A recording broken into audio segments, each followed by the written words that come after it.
नमामि धन्वन्तरिमादिदेवं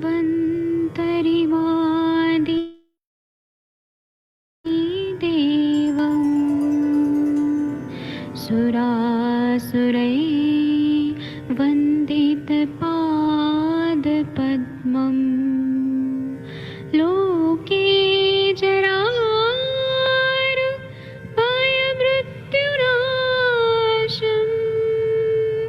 दातारमीशं विविधौषधीनां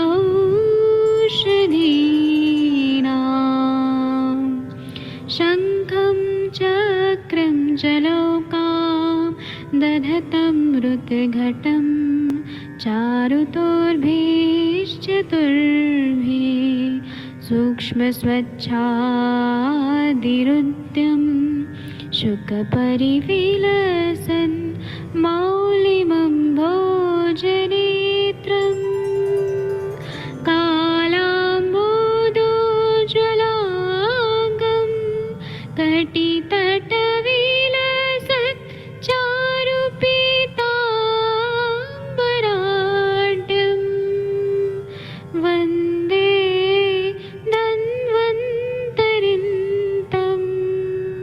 निखिलगदमिव प्रौढदावाग्निनीलम्।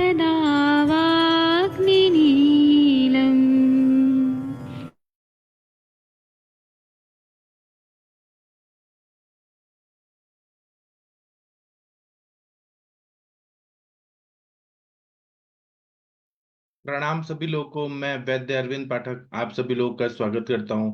आइए आज हम लोग सुबह प्रातः काल की वेला में माधव निदान पढ़ेंगे। माधव निदान पढ़ना बहुत ही उपयोगी रहता है क्योंकि हम लोग डायग्नोसिस पढ़ते हैं। हर व्याधियों का डायग्नोसिस हेतु और संप्राप्ति ये पढ़ना बहुत जरूरी होता है।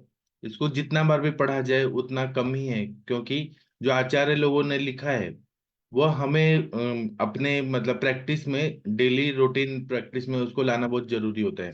फॉर एग्जाम्पल, अभी ग्रीष्म ऋतु से वर्षा ऋतु में सब लोग जाने वाले हैं। वो जगह बारिश शुरू हो गया है, कहीं कहीं गर्मी है। तो गर्मी से अचानक बारिश की तरफ हम जा रहे हैं। तो ये जो ऋतु संधि काल है, इसमें बहुत बीमारियां होने का डर रहता है, वायरल इन्फेक्शन बहुत होते हैं। तो ये किस तरह से हम लोग क्या पथ्य करें, ग्रीष्म ऋतुचर्या से वर्षा ऋतुचर्या में हमें चेंज होना है तो क्या क्या कर सकते हैं कि हमारा घर समाज निरोगी रहे, इसके बारे में मैं बताऊंगा आप लोगों को। अभी चलिए माधव निदान पढ़ते हैं। इसमें चौथा और पांचवा नंबर का श्लोक है। कांड भग्न के लक्षण, मतलब फ्रैक्चर जो होता है उसमें कांड भग्न जो होता है वो किस तरह से होता है। तो बताया है, कांडे त्वतः कर्कटकाश्वकर्ण विचूर्णितम पिच्चितम अस्थि छल्लिका कांडेषु भग्नम यति पातितम च मज्जागतम च स्फुटितम च वक्रम छिन्नम द्विधा द्वादशदा अपि कांडे स्त्रस्त्रांगता शोथ रुजाति वृद्धि। बहुत बढ़िया ये बताया है। फ्रैक्चर के लिए पूरा ये ऑर्थोपेडिक का पूरा पढ़ाई हो रहा है। संपीड्य माने भवती है शब्द स्पर्शासहम स्पंदन तोदशूलः सर्वास्वस्थ अवस्थासु न शर्म लाभो भग्नस्य कांडे खलु चिन्ह में तत्। बहुत बढ़िया बताया। तो ये बता रहे हैं कि कांड भग्न 12 प्रकार के होते हैं। 12 टाइप के फ्रैक्चर यहाँ पे बताया है। संस्कृत में कर्कटक, अश्वकर्ण, विचूर्णित, पिच्चित, अस्थि छल्लिका, कांड भग्न, अतिपातित, मज्जागत, स्फुटित, वक्र और 2 प्रकार के छिन्न। तो ये बता रहे हैं कि अंगों में शिथिलता होना, मतलब अंग लूज पड़ जाना, शोथ और पीड़ा की अत्यंत वृद्धि होना, दबाने से शब्द होना, स्पर्श न सह सकना, फड़कना, सुई चुभ होने की सी पीड़ा होना, बैठने लेटने आदि किसी अवस्था में भी शांति न मिलना, ये कांड भग्न के सामान्य लक्षण है। अब और क्या बता रहे हैं, तो कर्कटक, दोनों बगलों को पीड़ित करने से झुककर पीठ बीच में गांठ सी उठ जाती है। उसका स्वरूप कर्कटक मतलब बेर के समान होता है, इसलिए इसको कर्कटक बोलते हैं। अश्वकर्ण मतलब घोड़े के कान के समान बड़ी अस्थि निकल जाती है। फिर विचूर्णित मतलब हड्डी चूर्ण की तरह छोटे छोटे टुकड़ों में हो जाती है। पिच्चित मतलब हड्डी दबकर पिस जाती है, उसमें सूजन बहुत होती है। अस्थि छल्लिका मतलब अस्थि में से उसका छिलका बक्कल की तरह अलग हो जाता है, ये अस्थि छल्लिका हो गया। कांड भग्न मतलब कांडों में भग्न हो जाना, अंग फैलाने पर कांपता है। फिर है अतिपातित मतलब हड्डी का पूरी तरह से अलग हो जाना। मज्जागत अस्थि का टुकड़ा अस्थि में घुसकर मज्जा निकाल देता है। स्फुटित अस्थि का छोटे छोटे टुकड़ों में टूटना और शुक पूर्ण की तरह पीड़ा होना। वक्र अस्थि एक दूसरे से अलग होकर टेढ़ी हो जाना। क्षीर्ण अधुविदीर्ण थोड़ी फटी हुई अस्थि। अधिक छिन्न भिन्न मतलब बहुत फटी हुई अस्थि। इस प्रकार ये 12 भेदों के लक्षण बताए गए हैं, है ना। तो ये 12 भेद जो हैं इसी को हम लोग पढ़ते हैं। टीकाकार क्या बोलते हैं कि अनंतरम अतिकांडभिधीयते कांडे त्वत इत्यादि। कांडे इत्यत्र भग्नमिति शेषः। अत इति अतः परम। कर्कटेति उभयोः पार्श्वयोनि पीडने नाहत त्वान अवनतम। अत एव मध्ये ग्रंथरिवोन्नतम कर्कट तुल्यत्वात् कर्कटकम। अश्वकर्णेति अश्वकर्णवत् विपुलस्थि निर्गमात् अश्वकर्णम। विचूर्णितम मिति शून्यमस्थि तच्च शब्द स्पर्श अभ्यागंतव्यम। विचितमिति यंत्रितम बहुशोथम। अस्थि छल्लेकेति छल्लम वल्कलम तदत्र त्यस्ति छल्लिका अत्र मत्व्यर्थर्थ वष्टिकम। अत्र तु न भवति वृद्धिर्मित्यर्थत्वात् येषां पाद विगत स्तोक अस्थि विश्लेषात् भवति।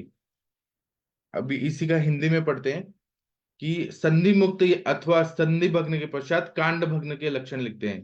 कांडे त्वते इत्यादि। कांडे इस पद के आगे भग्नम ऐसा जोड़ लेना चाहिए। अतः के आगे परम जोड़ लेना चाहिए। इसके सारे समन्वय इस प्रकार हुआ कि अतः परम कांटे भग्नम अभिधीयते, अर्थात इसके आगे कांड भग्न लिखा जाता है। दोनों पार्श्वों में निष्पीड़न से भग्न स्थान अवनत या गहरा सा हो जाता है और मध्य में कर्कट के समान उन्मत्त की सी गांठ सी बन जाती है, इसलिए इसे कर्कटक कहते हैं।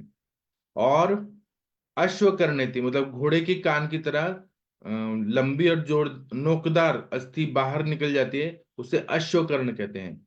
विचूर्णितम अर्थात अस्थि शून्य चूर चूर हो जाती है, चूर्ण की तरह।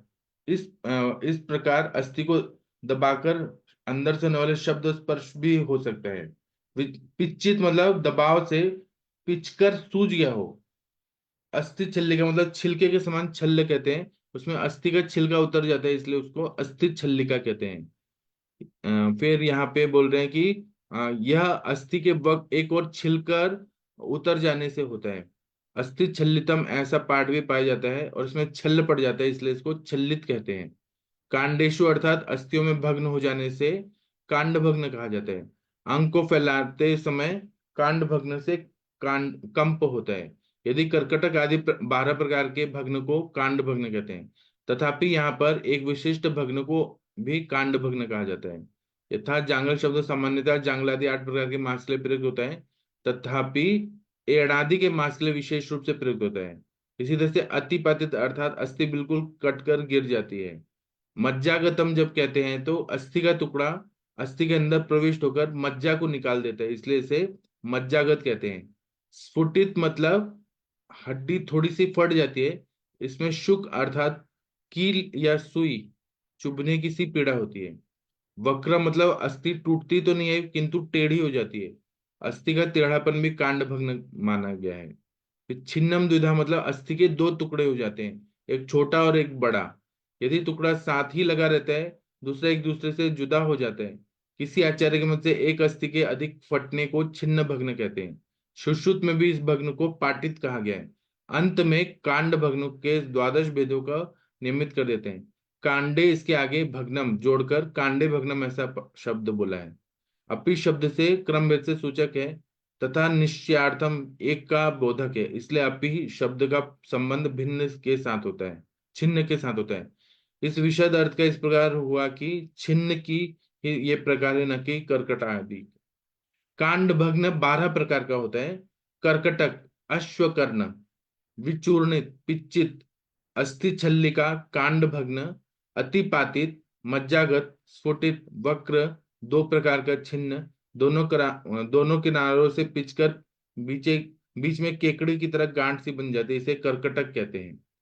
घोड़े के कान के समान नोकदार हड्डी का टुकड़ा अंग से बाहर निकल जाने को अश्वकर्ण कहते हैं। जो अस्थि पीसकर टुकड़े टुकड़े हो जाए उसे विचूर्णित कहते हैं। जो हड्डी बाहरी दबावों के कारण पिचक जाए तथा रक्त, मज्जा आदि से परिप्लुत हो जाए उसे पिच्चित कहते हैं। किसी अस्थि को चोट आदि से ऊपर का छिलका उतर जावे उसे अस्थि छल्लिका कहते हैं। फिर जो हड्डी बीच से टूट जावे और फैलाते समय उसमें कंप होने लगे उसे कांड भग्न कहते हैं। जो अस्थि फटकर जुदा हो जाए उसे अतिपातित कहते हैं। अस्थि का कोई टुकड़ा बड़ी अस्थि से के अंदर घुस जावे जिससे मज्जा आदि निकल जाए उसे मज्जागत कहते हैं। जो अस्थि कहीं कहीं से फट जावे उसे स्फुटित कहते हैं। जो अस्थि अधिक दबाव के कारण टेढ़ी मेढ़ी हो जाए उसे वक्र कहते हैं। छिन्न भग्न 2 प्रकार का होता है और थोड़ा कटा हुआ होकर उसमें अस्थि अधिक नहीं आती है, कटती है, जिसमें वो अधिक अस्थि फट कट जाती है। कांड भग्न के सामान्य लक्षण कहते हैं कि अंगों में शिथिलता होती है, शोथ होता है, पीड़ा की वृद्धि हो जाती है। हाथ से दबाने पर अस्थि के टुकड़ों का शब्द सुनाई देता है। हाथ लगाने से अत्यंत दुख होता है। मध्यम स्थान में स्पंदन होता है, अर्थात रक्त के साथ कांड का वायु का दबाव होने श्याव वायु का द्रवत्व होने से स्पंदन प्रतीत होता है तथा वात प्रकोप से तोद और चुभक पड़ जाती है और शूल भी अधिक होता है। रात दिन सोते बैठते किसी भी समय रोगी को चैन नहीं पड़ता है। सब प्रकार के भग्नों में सामान्यतः यह सारे लक्षण पाए जाते हैं। इसके बाद वे क्या बताया है, भग्नम तु कांडे बहुधा प्रयाति समासतो नामभिरेव तुल्यम। मतलब कांड भग्न बहुत प्रकार के होते हैं, संक्षेप से नाम के तुल्य उनको समझना चाहिए। टीकाकार बोलते हैं कि कांडे भग्नस्य द्वादश प्रकारादस्यद्यत्वमाह भग्नमित्यादि समासतो नामभिरेव तुल्यमिति संक्षेपतो नामानुरूप भेदत अवगंतव्यम इत्यर्थः। कांड भग्न के इन 12 भेदों के अतिरिक्त अन्य भी बहुत से भेद हो जाते हैं। इसका निर्देश करते हैं भग्नम इत्यादि समासतो नामभिरेव तुल्यम, अर्थात जैसा जिस भग्न का आकार हो वैसे उसका नाम रखा गया है और जैसा उसका नाम पाया जाता है वैसे ही उसका आकार होता है, इस प्रकार जानना चाहिए। कांड भग्न के जो ऊपर 12 भेद कहे गए हैं यह निश्चित नहीं है कि वह 12 ही हो। यह तो स्थान और आकार तथा आकार प्रकार भेद से असंख्य हो जाया करते हैं। इनके आकार के अनुसार इनके नाम होते हैं तथा इनके नाम के अनुसार इनके लक्षण जान लेने चाहिए। इसके बाद में क्या बता रहे हैं, 8वां नंबर का श्लोक, भग्न के साध्य साध्य लक्षण। अल्पाशिनो अनात्मवतो जंतुर वातात्मकस्य च उपद्रवे वा जुष्टस्य भग्नम कृच्छेन सिद्ध्यति। मतलब जो अल्प भोजन करता है, मतलब खाना बहुत कम खा रहा है, जिसको धैर्य नहीं है, मतलब वो पेशेंस नहीं, बहुत ज्यादा डर रहा है, घबरा रहा है, बहुत ज्यादा चिल्ला रहा है, जो वात प्रकृति का है, जिसको ज्वर हो गया है ये भग्न होने के बाद, आधमान हो गया है, मल मूत्र और अपान वायु का अवरोध आदि उपद्रव हो गया है, वह रोगी कष्ट साध्य होता है।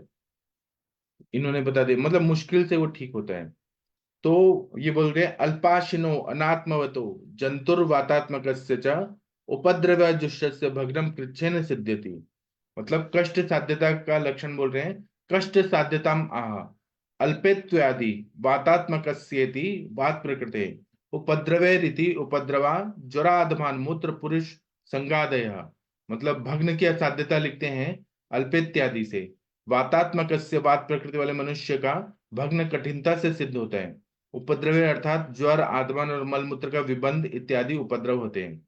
जो मनुष्य स्वल्प आहार करने वाला हो तथा धैर्यहीन हो, अर्थात जो व्रण बंधादि को अधिक देर तक न सह सके तथा आहार विहार में संयम न रखे, जो मनुष्य वात प्रकृति का है अथवा सूखा सड़ा हुआ है, जो मनुष्य ज्वर, आदमान मतलब अफरारा हो रहा है, मल मूत्र आदि के विबंध आदि उपद्रवों से पीड़ित है, ऐसे व्यक्ति का भग्न बड़ी कठिनता से सिद्ध होता है। इसके बाद में और क्या बता रहे हैं, किसको असाध्य समझना चाहिए। तो बोल रहे हैं कि भिन्नम कपालम कट्याम तु संधि मुक्तम तथा च्युतम जघनम प्रतिपिष्टम च वर्जेद्धि विचक्षण असंश्लिष्ट कपालम च ललाटे चूर्णितम च यत् भग्नम स्तनांतरे पृष्ठे शंखे मूर्धनि च वर्जेत। मतलब कपाल में कांडभग्न हुआ है। कपाल मतलब अपना जो स्कल है, स्कल बोन में ऐसा भग्न हो गया है, तो उसका इलाज नहीं है, तो बुद्धिमान वैद्य उसकी चिकित्सा न करे क्योंकि वह असाध्य होता है। कमर में संधि भग्न और अदरशिप्त असाध्य हो जाता है। जांग में उत्पिष्ट और कपाल में विश्लिष्ट, मस्तक में विचूर्णी तथा हृदय पीठ कनपट्टी और चोटी के स्थान पर कांड भग्न असाध्य होते हैं। इनकी चिकित्सा न करें। ये उस जमाने की बात है जब युद्ध होता था, तो बहुत सारे पेशेंट ऐसे होते थे, मतलब युद्ध करते करते उनको भाला लग गया, गदा लग गया, तलवार लग गया, और उसकी वजह से फ्रैक्चर हो गया, स्कल में हो गया, अपना जो पेल्विक बोन है वहां पे हो गया, अदर शिफ्ट हो गया, जांग में हो गया, कपाल में हो गया। तो उस टाइम पे जो टेक्नोलॉजी थी वो इतनी एडवांस नहीं थी। आजकल जैसे टिटेनियम वगैरह है, उस टाइम पर भी होगी, हमें नहीं मालूम है, लेकिन वो ज्यादातर असाध्य होते थे। उनकी चिकित्सा के लिए वो कंसर्न लेके, राजा का कंसर्न लेके, और तब सर्जरी होता था। सुश्रुत संहिता में सर्जरी बहुत बताया है। हमारे पास जो उपलब्ध ग्रंथ है वो बहुत कम है, क्योंकि बहुत सारे ये जो खिलजिया सल्तनत वाला अलाउद्दीन खिलजी था, उसने उड़ा जला दिया था पूरा तक्षशिला और नालंदा यूनिवर्सिटी। तो जब मध्यकालीन भारत आया तो उस टाइम पर भी मतलब इतने ज्यादा उपलब्ध ग्रंथ नहीं थे जब ये माधव निदान लिखा गया है। इसलिए इन्होंने बहुत सारे असाध्य बताए हैं। लेकिन हमारा जो आयुर्वेद है बहुत ही पुराना है। तो ये मध्यकालीन भारत में जब आक्रमण हो रहे थे तब ये लिखा गया है, तो इन्होंने बोल दिया असाध्य असाध्य। लेकिन सर्जरी की बहुत सारी किताबें उस जमाने में होंगी, उन्होंने कंसर्न लेके राजा का, और वो लोग चिकित्सा करते होंगे, तो असाध्य चीजों का भी साध्य किया जा रहा होगा। ठीक है, अब आगे पढ़ते हैं। इसकी टीका क्या बोल रहे हैं कि असाध्यता महा भिन्नम कपालम इत्यादि भग्न मिति वाच्य भिन्नम मिति यत् कृतम तत् कपालानां प्रायशो भेदात् अत एवोक्तम कपालानि विभज्यन्ते शुश्रूषादिस्थान अध्याय 5 इति ननु कंठस्थन कपाल संज्ञा अभावात् कथम उच्यते भिन्नम कपालम कंठ्यामिति तदुक्तम शुश्रुते जानु नितंब अंस गंड तालु शंख वंक्षणा शिरस्सु कपालानि शुश्रूषादिस्थान अध्याय 5 इति उच्यते नितंब ग्रहणे तत्र कटिग्रहणात् शेषः अथवा सर्वं कपाल संगीतमस्ति भिन्नम तथा कट्याम चास्ति भिन्नम वर्जेत अंश संश्लिष्ट कपालम चेति तु नियमार्थः तेन ललाटे कपालस्या संश्लिष्टस्या असाध्यत्वं नान्यथा भिन्नस्येति भिन्नम कपालम इति कांड भग्न मेतत् संधि मुक्तमिति नानाविधमपि संधि मुक्तम कट्याम न सिद्ध्यतीति च्युतमिति अर्ध क्षिप्तम अभ्यस्तु विश्लिष्टमाह अथवा कट्याम संधि मुक्तम च्युत लक्षणम न सर्वन् जघनम प्रतिपिष्टम चेति जघन स्थाने पिष्टमुत्पिष्ट मेतत् तथा च्युतमिति च संधि मुक्तम पुनर्विशेषार्थम मुक्तम विशेषाद अभिधानदन्यस्य कटि संधि मुक्तस्य कदाचित् साध्यता सुच्यते अतएव चिकित्सिते तथा स्थान स्थिते संधौ शुश्रू चिकित्सा स्थान अध्याय 3 इति वक्ष्यति असंश्लिष्ट कपालम च ललाटे चूर्णितम च यदि तीत यथा अविद्यमान संश्लेष यत् कपालम तथा ललाटे चूर्णितम च यत् विघटित संधि तद असाध्यम भग्नम मिति सामान्येन संधि मुक्तम कांड भग्नम गृह्यते अन्य तो भग्नम मित्यनेन कांड भग्न विशेषम प्रसारणे कंपमानम इत्येनोक्तम वदन्ति उक्तम च भालुकीनां शंखे मूर्धनि स्तनांतरे वा कांडे भग्नम मरणाय इति स्तनांतरे उरसे मूर्धनम मूर्धनि चूड़ास्थाने। इसका मतलब यह है कि भग्न के असाध्य लक्षण कहते हैं भिन्नम कपालम इत्यादि। भग्न के अधिकार में टूटी हुई अस्थि को भी भग्न कहना चाहिए, किंतु यहाँ पर भिन्न जो कहा गया है सो इसलिए कि कपाल अस्थियों में प्रायः भेद हो जाता है। सुश्रुत संहिता में भी यही कहा गया है कि कपाल अस्थियां विशेषकर टूट जाती हैं। कपाल अस्थि मतलब स्कल में जितने भी बोन्स हैं, टेम्पोरल बोन है, ऑसिपिटल बोन है, फ्रंटल बोन है, वो सारे टूट जाते हैं। उसके बाद में यहाँ पर यह प्रश्न उठता है कि कटी की अस्थि की गणना कपाल अस्थियों में नहीं होती है, तो फिर यहाँ पर भिन्नम कपालम कट्यम ऐसे कहा गया है। ऐसा क्यों कहा गया है? इसलिए सुश्रुत में कहा गया है कि जानु संधि, नितंब, अंश, गंड, तालु, शंख, वंक्षण, शिर, इसमें होने वाले अस्थियों को कपाल कहते हैं सुश्रुत के हिसाब से। और सुश्रुत शारीर स्थान स्थान पांचवा, इसका समाधान इस प्रकार किया गया है कि नितंब ग्रहण से कटी प्रदेश का ग्रहण हो जाता है, इसलिए वहां कोई भी दोषात्पत्ति नहीं आ जाती है। अथवा इन दोनों पदों को द्वारा पृथक समझ लेना चाहिए। भिन्नम कपालम वर्जित, कट्यम च भिन्नम अस्थि वर्जित, अर्थात भिन्न हुई सब प्रकार की कपाल अस्थियां असाध्य होती हैं, तथा भिन्न टूटी कटी की भी अस्थि भी असाध्य होती है। और संश्लिष्टम कपालम च, यह वाक्य विशेष नियम के लिए है। इसका अभिप्राय यह है कि मस्तक को छोड़कर शेष स्थान की कपाल अस्थियां विश्लिष्ट होने पर साध्य हो जाती हैं, किंतु सिर की अस्थियां जोड़ यदि खुल जावे तो वह असाध्य हो जाता है, और दूसरी रीति से भिन्न हो जाए तो साध्य होता है। भिन्नम कपालम यहाँ पर अस्थि का कांडभंग जोड़ के अतिरिक्त माना गया है। संधि मुक्तम अर्थात नाना प्रकार का संधि कांटे के में जाकर असाध्य हो जाता है। अर्थात नाना प्रकार की संधि मुक्त कटी में जाकर असाध्य हो जाता है। च्युत अर्थात नीचे की ओर सरकी हुई अस्थि, अन्य आचार के मत से च्युत शब्द से विश्लिष्ट नाम का भग्न किया जाता है। अथवा कटी में होने वाला संधि च्युत, संधि मुक्त च्युत लक्षण वाला होता है, सर्वत्र नहीं। च्युत अर्थात अधःक्षिप्त नाम का भग्न एक अन्य आचार च्युत से विश्लिष्ट नामक भग्न का ग्रहण करते हैं। अथवा कटी में च्युत लक्षण युक्त संधि युक्त का ग्रहण होता है, न कि सब प्रकार के संधि मुक्त का। जघनम प्रतिशिष्टम, यहाँ पर भग्न शब्द से पिष्ट अर्थात उत्पिष्ट नाम का च्युत संधि भग्न ऐसा अर्थ करना चाहिए। इसका मतलब है कि कपाल अस्थि में कांड भग्न असाध्य होता है, इसी प्रकार कटी में संधि भग्न तथा च्युत असाध्य होता है। जघन में उत्पिष्ट, कपाल में विश्लिष्ट, मस्तक में विचूर्णित तथा हृदय, पीठ, शंख और सिर में होने वाला भग्न असाध्य होता है, अतः इनकी चिकित्सा नहीं की जा सकती है। इसके बाद में क्या बता रहे हैं? असावधानी से सभी प्रकार के भग्न असाध्य हो जाते हैं। सम्यक संधितम अप्यस्ति दुर्निक्षेप निबंधनात् संशोपाद्वा अपि यद गच्छेद विक्रियाम तच्च वर्जेत। तरुणास्थिनी नम्यन्ते भिद्यन्ते नलकानि च कपालानि विभज्यन्ते स्फुटन्ति रुचकानि च। इसका मतलब जो अस्थि अच्छे प्रकार संयमित होने पर भी बैठाने की असावधानी से अथवा ठीक बैठाने पर बांधने की असावधानी से, मतलब उनका जब प्लास्टर कर रहे हैं तो उसमें असावधानी बरते हैं, अथवा ठीक बैठाने या बांधने पर भी चोट लगने या भयातुर मतलब रोगी बहुत भय में है होने से यदि फिर विकृत हो जाती है तो वो असाध्य होती है, उसे त्याग देना चाहिए।